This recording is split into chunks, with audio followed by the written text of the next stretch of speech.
Good afternoon.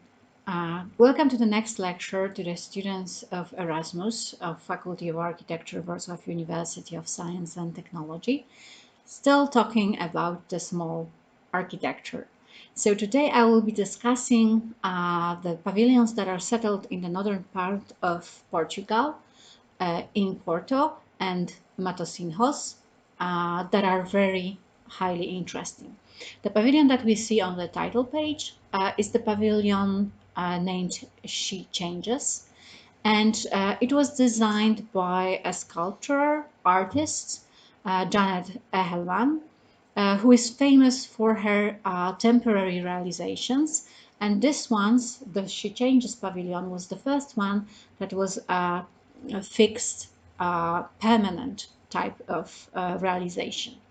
The pavilion was really awarded. It's a beautiful structure, open work structure made of threads, made of fibers. And the idea about the pavilion was to express the history of the area, the ships, the fisherman heritage. So let's see how it looks like. Before I go to the full lecture, I would recommend you Janet Ehelman page with many other beautiful structures for you to study and to see. I will just show today a few selected. But let's go back to the She Changes Pavilion and let's see how it's settled. It's settled very interestingly between the shore of water and the main roads connecting Porto with the harbor part, the exterior part. The pavilion is settled on three masts and it's hanged suspended from them. Here you can see the area that is a walking pedestrian area for the beach, and of course the sandy area of the beach. And here we have different functions. Mainly it's the residential function, and as we go further along, it's more industrial part of the city. So this is the way that the pavilion looks like. As you can see, it was many other rewards, not only the one connected to the beautiful urban settlement. And as you can see, the pavilion is some sort of amazing expression in the space. The pavilion is supposed to look like an anemone, so like a water creature. And this is how we feel when we are under the pavilion. We almost feel like we would be inside of the water looking at the creatures floating over us. So it's a beautiful feeling. The fibers that the whole pavilion was made is called tenara, and it's an architectural fiber which is UV resistant, and it's a kind of a compound material. It's a permanent structure, so it has to be very resistant. The structure is huge, and the poles that it settled on ranges, their height ranges between 25 and 50 meters, and the circle that the pavilion is hanged on is a steel circle. It has 45 meters of diameter and it weighs 20 tons, so that's a lot. The whole structure was created from individual sections, so this is how it could be mounted and transported into that part. As I already promised, Studio Ehelman, Janet Ehelman, is an author of many other structures, beautiful, amazing floating structures. Here you can see the pavilion in Vancouver in 2010, and you can see the night photograph, the way that the pavilion is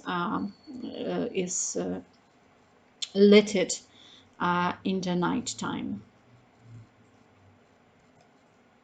The pavilions have also these beautiful sculptures, structures, not totally pavilions, were used by the politicians. Here you can see this beautiful pinky orange structure, and underneath American visitors and politicians with Michelle Obama, but also other American politicians have been using this sort of structure as roofs.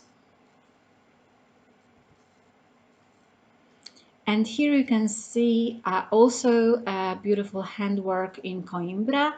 This is a kind of a reference relation between these elements, and these sort of structures, these sort of sculptures, the art inside of the urban space is something that people want and are willing to create that. So it seems very important for our everyday lives and celebrations. And here we can see the pavilion Her Secret is Patience, also from Janet Eckelman. The sculpture is from 2009. Impatient Optimist in Seattle in 2005.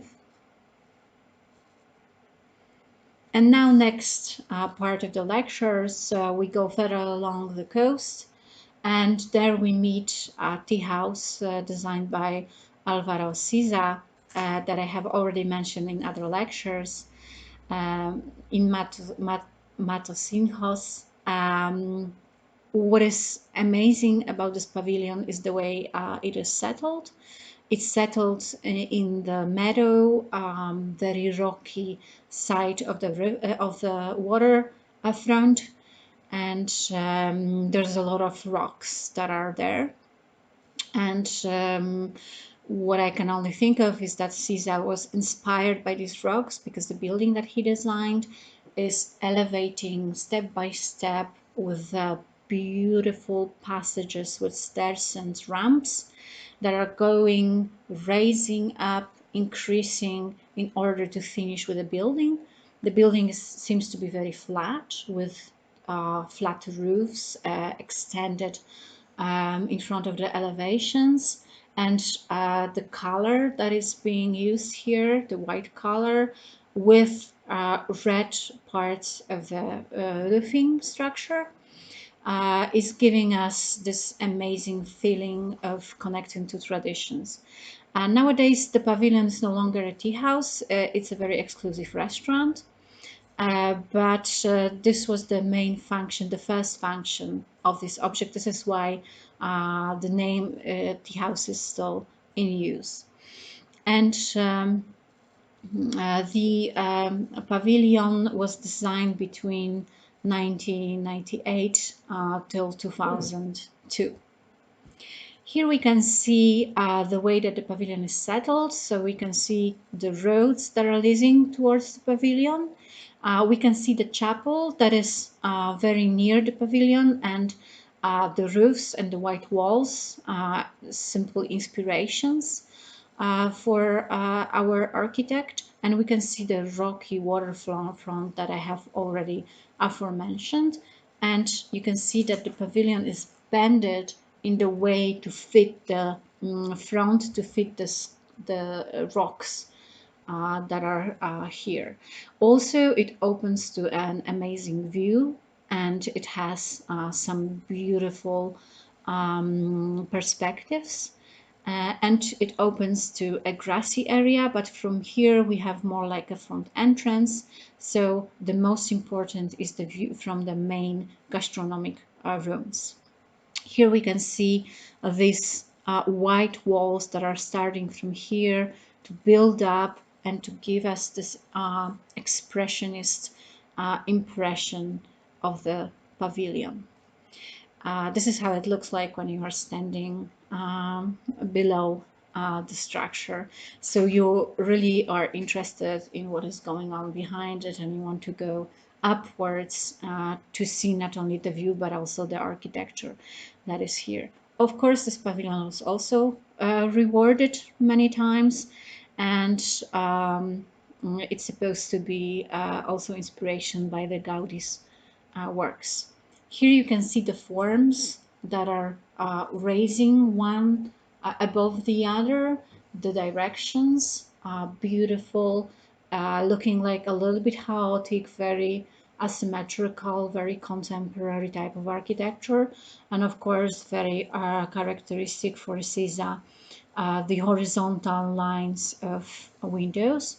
This is the part from the entrance, so this is why the windows are so small, because we want to open the view to the other side. And here we can see the larger windows framing the views and allowing to see the water and all these other elements. Also a very beautiful wooden detail of these overhangs here. Very proper structure, so there is no mold, there is no insects, everything is perfectly maintained here. And another example of the pools. We go further along the coast, so we drive up north and we can see the structure of the pools. So CISA used the existing rocks to create the these inclinations for the pools. So the pools are partially artificial, but partially are using the natural rocks and natural elements. Again, the architecture is very landscapey, it's very horizontal. We have rather small spaces of these other rooms that are service rooms. So it's not to be in the rooms, you have to be outside. This is why the structure was created.